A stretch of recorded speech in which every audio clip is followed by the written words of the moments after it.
welcome to another edition of Chaffee Break, the show where we honour exceptional scout drivers. My name as always is Maxwell and today's video is from the user Audax333. That's Audax333 and he's driving the Type 62 on a standard battle on live Audax. And the Type 62 is the Tier 7 premium light tank for the Chinese. Apparently handles a lot like, well, it's stylized a lot like a Type 59, but the cannon on it is a lot like the Chaffee, and I would imagine that the tank plays very, very similarly. So, setting up in a bush, spots out the enemy's Leopard immediately. Leopard obviously buffed up to Tier 5 at this point. Going to see if we can pick up the kill on this one and do some good anti-scouting. So able to take out the Leopard, but just going to shuffle himself around. As you can see, the enemy artillery landing in there, and he knew very well that it was coming. So after you take out the enemy scout, just move around a little bit and then head to your final resting place after. And by final resting place, I don't mean grave, I mean to the point where you want to be to spot. So just taking up the standard scout location here, which is at the crest of the hill behind this little bush here, because it gives a good view into the entrance of the city and the little town part on the right hand side. And also gives you a good overview of that swampy lake area, so if there's anybody hiding out there, you will be able to spot them out. So was about to make a move there, but spots out the Hummel. Unfortunately, the gun doesn't have the vertical traverse to be able to get on target. Although going to have a blind shot just whereabouts he thinks the Hummel is. Unfortunately, the Hummel just moving out of his vision range there and fading back into the fog of war. But he's focused on the ELC AMX, which is doing some great behind enemy line scouting, and the Type 62 is able to finish him off, picking up his second kill. The SU-100 dropping back now in an attempt to try and take out that ELC. ELC does get himself destroyed by the VK though. So now going to just duel with this SU-100 a little bit. Going to move to try and throw him off. And lands a good couple of hits on his face there, doing some significant damage. Looks like he's reversing now, out of the way. And going to be able to pick up his third kill of the match. 3 kills within 3 minutes, so already off to a flying start.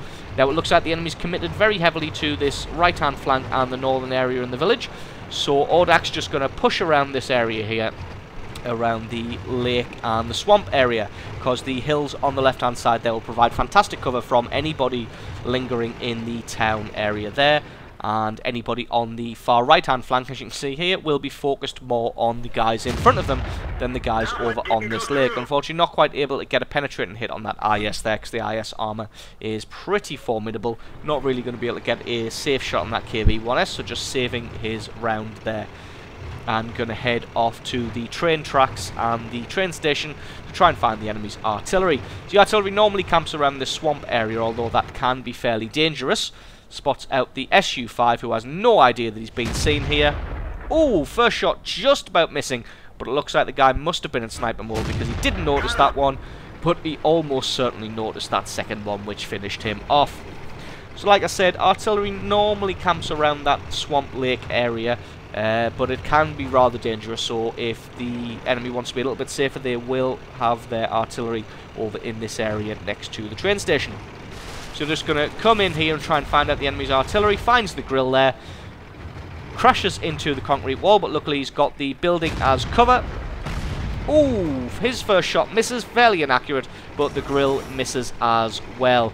And obviously he's been around the block a few times, so he knows that the reload on that grill just is nowhere near going to be quick enough to be able to take him out. So just comes in there, loses off 2 shots and able to pick up his 5th kill of the match. So now just going to come in behind the enemy on this far right hand flank as they are concentrating on the guys in front of them, and should be able to lay some good damage with this flanking maneuver. Can he take out this KV-1S who's had his tracks eliminated now? Yes, he can. Only 4 damage, but still being able to pick up that kill. Going to see if we can lay some damage on this 3601. Who isn't looking in the right direction and gets himself blown up. So now there's just an IS left on this flank, and we're just going to speed it up a little bit until we get back into the action. So we're going to come around across the train tracks. I'm going to try and get in there and at least get some damage on this IS, but it looks like everybody else is also hungry for the kill. and the 50-ton able to pick him up, no problem there. But as you can see, the enemy is now pushed through the town in the north, so this is no time for celebration, as they will be making their way towards the enemy's base and their, well, the Allies' base and their artillery. You can already see the artillery making a run for it. So he's just going to cut across the shallow water there, keeping the hills on his left-hand side as cover. Although it looks like the enemy has decided not to push on for the Allies' base and instead going to loop back and try and defend their own base. Able to get a shot on the side of the IS-3. Unfortunately, that was in no damage critical. So we're going to see if he can get, there we go, gets a little bit damage through his sidearm at that time. And it looks like he is now, well, it looks like his track had been taken out there. But looks like he has been able to take out that Jagdpanzer there. So just going to have a couple of blind shots to try and hopefully finish him off. But it looks like after picking up that kill, he has almost certainly moved out of the way. So not going to be able to pick that one up. And who have they got left? They've got that IS-3, Super Pershing, and a T-150. So just going to have a scout around. Somebody spots out the Super Pershing, so he's just going to come across here and see if he can do anything about this. Going to get a good shot on the side armour of the Super Pershing there, and he has no idea where that came from. Track taken out, but he's obviously used his repair kit to fix that up double time, and then he's going to head back down into the valley. Type 62 definitely doesn't want to take on a Super Pershing head-to-head, as that is a battle he will almost certainly lose. But he can, with his speed, manoeuvrability and agility, he can pretty successfully play peekaboo with him here. All he really needs to do is keep him spotted and keep him pinned down in this valley, and the artillery should just be able to throw shots over onto his face and take him out. As you can see, the first one already landing there, doing a decent chunk of damage. That one didn't go through. First shot not quite hitting the right spot, the weak point on the turret, and not getting any damage. And the Super Pershing just trying to position himself so that he can get some damage. That shot was brilliant and able to get a good bit of damage through his armor. Next shot, able to get a good bit of damage again through the top of that turret, and able to finish him up, picking up his 7th kill of the match. So it's just going to be this T-150, this lone T-150 left, and to be honest, it's going to be a big ask to try and take out 5 tanks on his own, especially when this Type 62 alone has full hit points. The Dicker Max also has full hit points. I'm pretty sure the 50-ton was at half hit points. No idea why the Super Pershing is telling them where their ally is. That's a bit of a dick move. Just because he's been taken out, he's then going to spoil the game for the rest of his allies. Even though this is a bit of a foregone conclusion, stranger things have happened. As you can see, he was exactly where he said, F0. So no idea why he turned his ally in there, because it's not like the guy was AFK as he has picked up 1 kill. But it looks like he's probably not going to be able to get across there in time, as the 50-ton and the grill looks like they may have this one all sewn up.